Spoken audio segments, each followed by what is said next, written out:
Hello friends, आज हर किसी के लिए लाइफ इंश्योरेंस पॉलिसी जरूरी है।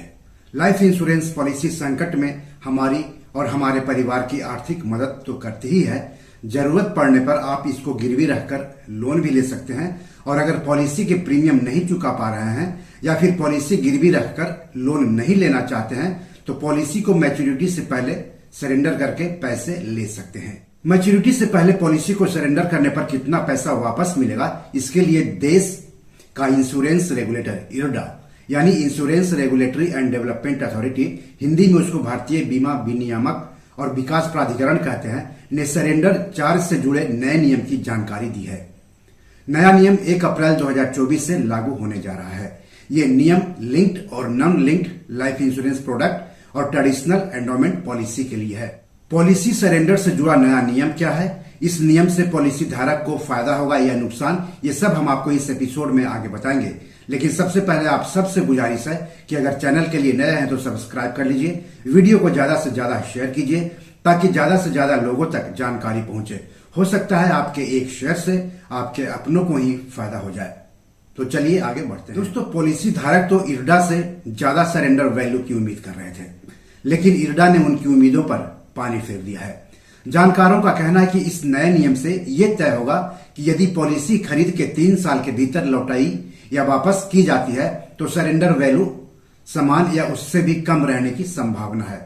इसमें कहा गया है कि जिस पॉलिसी को चौथे से 7वें वर्ष तक वापस किया जाता है उनके सरेंडर वैल्यू में मामूली बढ़ोतरी हो सकती है। दोस्तों, लाइफ इंश्योरेंस में सरेंडर वैल्यू से मतलब है कि लाइफ इंश्योरेंस कंपनियों के पॉलिसी धारक को उसकी मैच्योरिटी से पहले पॉलिसी खत्म करने पर भुगतान की गई राशि।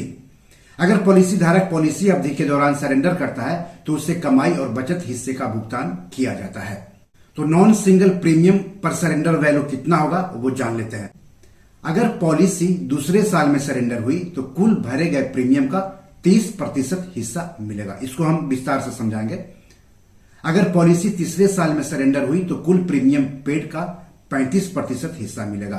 अगर पॉलिसी चौथे से 7वें साल में सरेंडर हुई तो कुल प्रीमियम पेड का 50% हिस्सा मिलेगा। और अगर पॉलिसी पूरे होने के 2 साल पहले सरेंडर हुई तो कुल प्रीमियम पेड का 90% हिस्सा मिलेगा।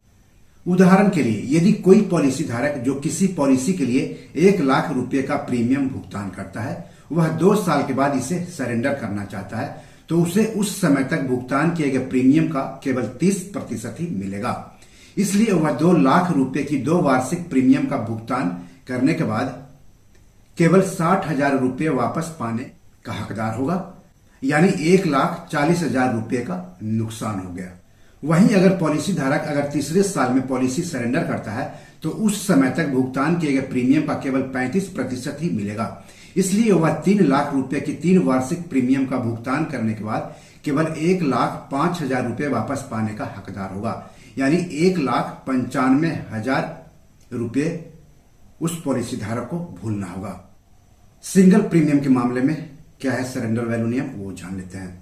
तो अगर पॉलिसी तीसरे साल में सरेंडर हुई तो कुल प्रीमियम पेड का 75% हिस्सा मिलेगा।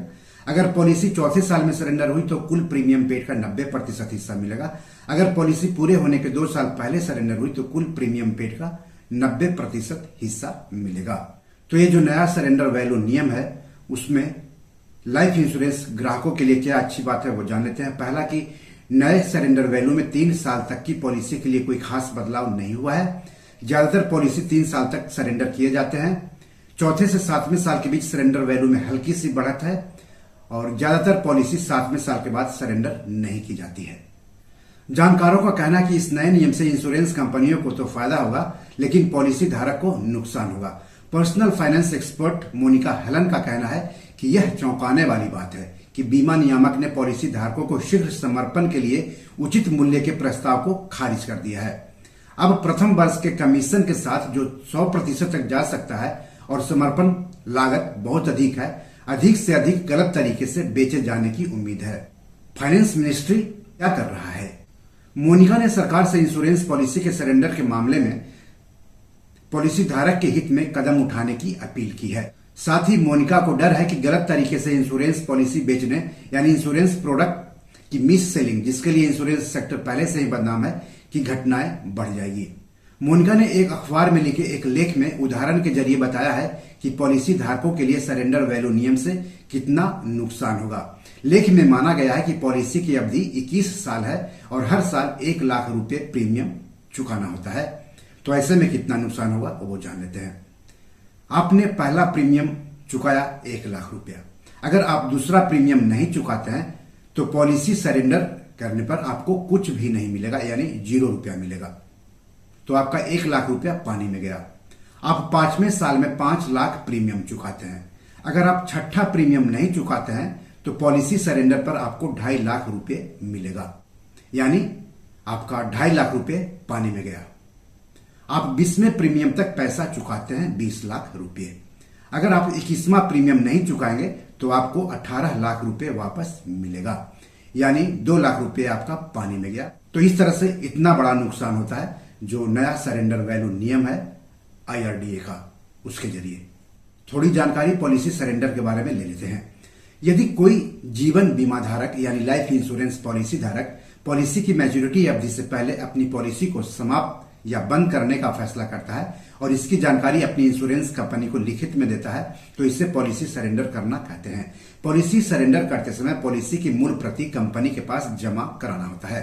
पॉलिसी सरेंडर करने पर कंपनी द्वारा पॉलिसी धारक को दी जाने वाली राशि को सरेंडर वैल्यू कहा जाता है। पॉलिसी सरेंडर करते समय बीमा कंपनियां सरेंडर शुल्क वसूलती हैं, लेकिन इरोडा के निर्देश के मुताबिक यदि बीमा धारक अपनी पॉलिसी को 5 साल बाद सरेंडर करता है तो बीमा कंपनी सरेंडर शुल्क नहीं लगा सकती है। ऐसे में बीमा धारक को उसके निवेश का फंड मूल्य मिल जाता है। अब जब नए सरेंडर वैल्यू से पॉलिसी धारकों को नुकसान की बात कही जा रही है जानकारों के जरिए, तो केंद्र सरकार को इस बारे में कुछ करना चाहिए। पॉलिसी धारकों के हित में कुछ निर्देश जारी करने चाहिए। पॉलिसी के सरेंडर से जुड़े इस नियम पर आपका क्या कहना है, हमें जरूर बताएं। एक पॉलिसी धारक के नाते आपकी इरोडा और केंद्र सरकार से क्या मांग है, यह भी कमेंट बॉक्स में जाकर लिखें। एपिसोड कैसा लगा ये भी लिखिएगा। इस एपिसोड या पैसों से जुड़े कोई सवाल हो तो जरूर पूछिएगा। आगे किस टॉपिक पर वीडियो चाहते हैं हमें बताएंगे तो अच्छा लगेगा। धन्यवाद, नमस्कार।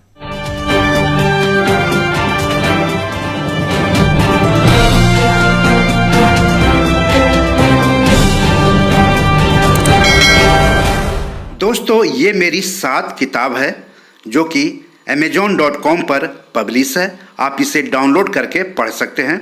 इन किताबों के लिंक्स इस वीडियो के डिस्क्रिप्शन में दिए हुए हैं।